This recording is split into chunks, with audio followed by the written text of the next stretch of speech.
এই দোয়াটা শিখে নেন, ইনশাআল্লাহ আপনার জীবনের সমস্ত সংকট কেটে যাবে।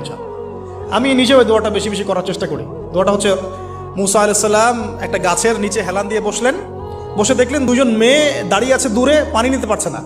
লোকজন পানি নিয়ে যাচ্ছে, ওরা দাঁড়িয়ে আছে বেচারি। মুসা আলাইহিস সালাম গিয়ে বললেন, কি সমস্যা আপনাদের? তারা বললেন যে আমাদের বাবা অনেক বৃদ্ধ মানুষ, আমরা পানি নিতে পারি না যতক্ষণ না আমাদের কম পানি নিয়ে চলে যায়। তো মুসা আলাইহিস সালাম একটু বললাম না, ফিজিক্যালি খুব স্ট্রং ছিলেন, থাকে না বডি বিল্ডার, সামনে গিয়ে কথা বলে সরো পানি দিতে দাও, তখন মানুষ একটু মূল্যায়ন করে না। তো মুসা আলাইহিস সালাম এভাবে পানি নিয়ে দিলেন এবং বাছুরদেরকে পানি পান করালেন, করিয়ে গাছের নিচে এসে বসে আছেন।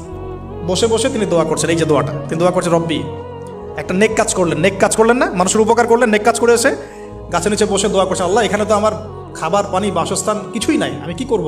রব্বি ইন্নি লিমা আনজালতা ইলাইয়া মিন খায়রিন ফাকির, রব্বি ইন্নি লিমা আনজালতা ইলাইয়া মিন খায়রিন ফাকির।